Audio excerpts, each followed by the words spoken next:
Here we go. We are back with another 2021 rookie draft profile breakdown. This is the third edition here on Destination Devy. We started out with North Carolina's running back Javonte Williams. Then we talked about another explosive running back out of Clemson, Travis Etienne. And in this show today, I could not be more excited because Kyle Pitts is one of my favorite players in this upcoming NFL draft. I've been talking about him for 2 years now. Tight end one, Kyle Pitts out of the University of Florida. 2 years I've been hyping up Kyle Pitts, and people thought I was batshit crazy when I said around October, or hell, it may have been May. It may have been before the season. I said the moment that Kyle Pitts hears his name called by Roger Goodell at the 2021 NFL Draft, he would be a top 10 dynasty tight end for fantasy football. And I was wrong. I undersold it. From the moment he hears his name called, he's a top 5 tight end in dynasty for fantasy football. That's how damn good Kyle Pitts is. He is dominant. He is big. He is fast. He is physical. He is athletic. He has speed. There's nothing that this player cannot do. And I don't say that lightly.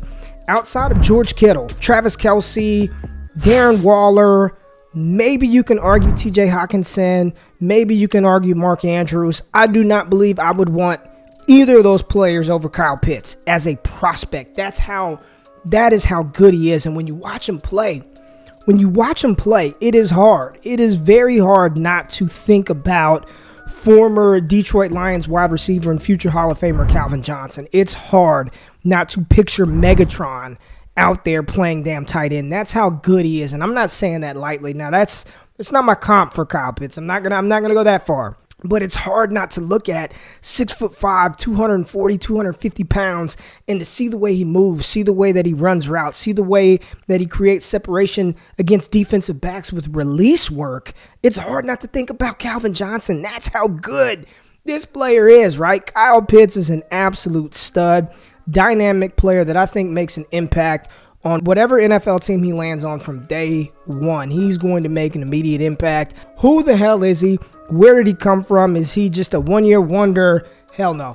No. Kyle Pitts was a highly touted high school recruit coming out of high school in Pennsylvania. He was a 4-star kid, the 5th rated tight end in his recruiting class of 2018, 6'5", 235 pounds, highly sought after, right? Under Armour All-American, scholarships offers from Alabama, from Florida, Florida State, you name the big name college. Kyle Pitts got an offer from said school, ends up signing with Florida, and didn't do much as a freshman, right? Played in 3 games, 73 receptions, 1 touchdown. Didn't do much, but you could see the length, you could see the size, you could see the athleticism. And then he finally put that together in 2019. And watching him early on that season, I was like, this dude is different, right? This dude is built different. So 13 games, 54 receptions, 649 yards, and 5 touchdowns. That's phenomenal. And the thing that you guys have to understand is, in college, collegiate tight ends are not used the same way that NFL tight ends are used. They're not schemed open like George Kittle. They're normally not the focal point of a collegiate offense. When you look around the NFL, the Kansas City Chiefs, arguably the first target, Travis Kelce. Las Vegas Raiders, first target, Darren Waller. During the prime Jimmy Graham era, first target for the Saints, Jimmy Graham. That's how the NFL works because that's how dominant those players are. But in college, normally your tight end position isn't the most dominant player on the field, so they're not featured. So for any tight end to catch 50-something balls for over 650 yards damn near, that's outstanding. And at that moment, I was like, this dude is built different. He's a sophomore at that size playing this way. Just absolutely phenomenal. Special player, right? Only playing in 8 games in his 2020 season because of COVID. It was shortened. He smashed in those 8 games as a true junior at the University of Florida. Had a dip in receptions, right? 54 receptions as a sophomore, 43 in his true junior season. Again, 5 less games than he played in the season before, and he had 770 freaking receiving yards. Missed a couple of games because of a concussion, but upped his yards per reception from 12 to 17.9, and he had 12 touchdowns. He finished his collegiate career with 100 receptions, almost 1,500 receiving yards, and 18 touchdowns at the tight end position. But what really gets you excited is when you look at the advanced analytics, the advanced stats according to PFF.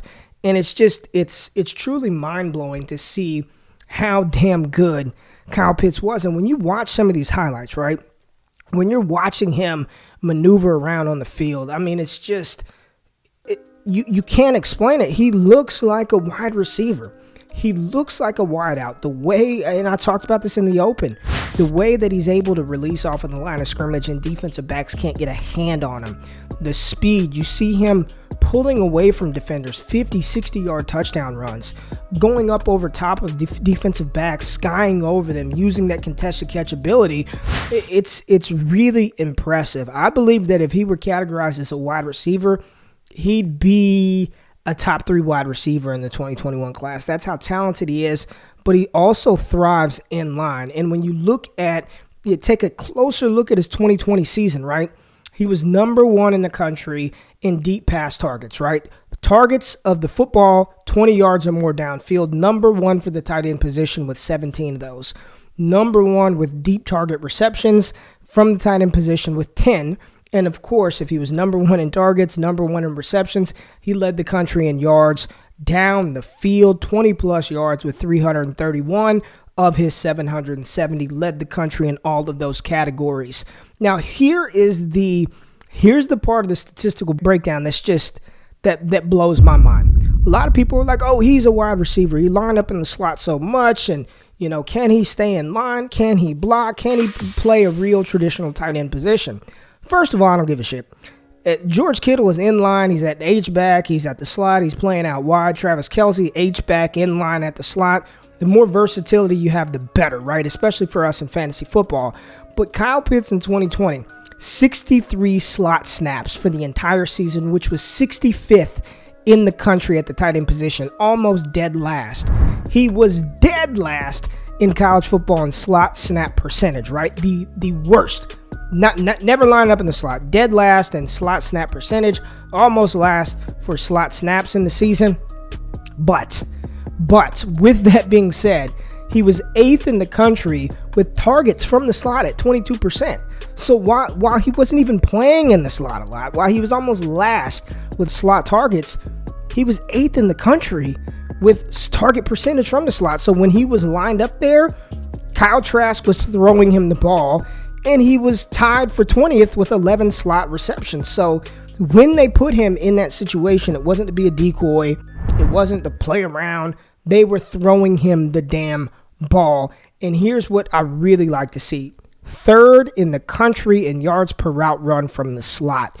He wasn't taking bubble screens. It wasn't this short dink and dunk. He was actually moving the chains. He was running down the field, 3rd in the country in yards per route run from the slot, while being damn near dead last with slot snaps. So that just shows that majority of his damage came in line when he was lined up at a traditional tight end position. He is a tight end that just so happens to move and play like a wide receiver. Tight ends in the country in 2020 with 30-plus targets, right? 30-plus targets. That's it. Just 30 targets. He was the only one that had over 3 yards per route run, and he actually had 3.26 yards per route run in the country. That was number 1. Led the country in yards per route run from the tight end position. Led all tight ends in the country in receiving yards with 770. 6th at the tight end position with 43 receptions. 2nd in the country in yards after the catch. I am a big, one of my 5 attributes that I look at for the wide receiver / tight end position are yards after the catch ability. I want to see you be able to do something when you get the ball in your hands. I have all of that stuff in my film grades. That's what I utilize. One of the highest weighted metrics are yards after the catch. He was 2nd in the country at the tight end positions with yards after the catch. And again, only playing in 8 games. 1st in the country with first down receptions, 0 drops, and led the country in touchdowns. So when you just look at his 2020 season from an analytical side, right? And it's crazy. And that's after coming off of his season in 2019 where he was 6th in the damn country in receiving yards for the tight end position. Back-to-back seasons of absolute dominance. Kyle Pitts is that dude. And this tight end class is phenomenal. You've got Brevin Jordan. You have Pat Freiermuth. You have Hunter Long, Kenny Yeboah. I don't know if Jeremy Rucker decided to come back or if he declared for the draft, but the tight end position in 2021 is outstanding. But Kyle Pitts is head and shoulders above everybody else. And let me just make this clear. I love Pat Freiermuth. I think Pat Freiermuth is going to be a Pro Bowl tight end. I think he's a phenomenal talent. I think he's a top 10 dynasty tight end. But there is a big gap between Freiermuth and Jordan and Kyle Pitts. Kyle Pitts is on the pantheon of himself. When you're talking about tier 1 prospects in this class, Trevor Lawrence, you can argue Justin Fields, Najee Harris, Kyle Pitts. Like that's really what it boils down to. And if I had to really just say, I know there's a for sure cut above the rest, to me it's Najee Harris and Kyle Pitts. Those two are far and away the best two prospects at their respective positions in this 2021 class. So when I'm thinking about who does Pitts remind me of, when I watch him play, he is a mixture, and I've talked about this, I've said this multiple times. He reminds me of prime Jimmy Graham mixed with what we're getting right now out of Darren Waller. I think he is a combination of the two. His red zone ability, his ability to go up and just be dominant in the red zone is really Jimmy Graham-esque, especially when you think about Jimmy Graham when he was with the Saints, right? But the way that he moves, the way that he can get downfield, the speed, the way that he plays is like Darren Waller. And they are both comparable when you're talking about the size, right? Waller, 6'6", 255, ran a 4.4 40-yard dash. Jimmy Graham, 6'6", 259, ran a 4.5 40-yard dash. I mean, that's moving to be that damn big. And when you watch Waller play right now, he looks like a wide receiver. And when he was at Baltimore, in fact, he was a wide receiver. So I believe that Kyle Pitts is a mixture of those two players, and he's a future Pro Bowl or a perennial All-Pro caliber talent. I would take him over Hockenson. I would take him over Mark Andrews. I'll take him over Noah Fant and Gesicki and Jonnu Smith and you name them, Goddard, all of that shit. The only tight ends I would not take over Kyle Pitts or Waller, Kittle, and Kelsey. Kelsey's just dominant. I mean, 7, 5, 6 straight seasons of 1,000 yards? Ridiculous, right? Kyle Pitts is up next. He's that damn good. And when we're thinking about team fits, where could we realistically see Kyle Pitts come off of the board in the NFL draft? I think the first spot, now I would love for him to go to Cincinnati and play with Joe Burrow, but they need offensive line help, right? That's just, they got to protect the franchise, and he took more hits at that point in the season than any other quarterback in the league. They have to take an offensive lineman or shit. Maybe they don't. Maybe they find an offensive lineman in free agency and then they draft Kyle Pitts. That'd be an awesome landing spot for me.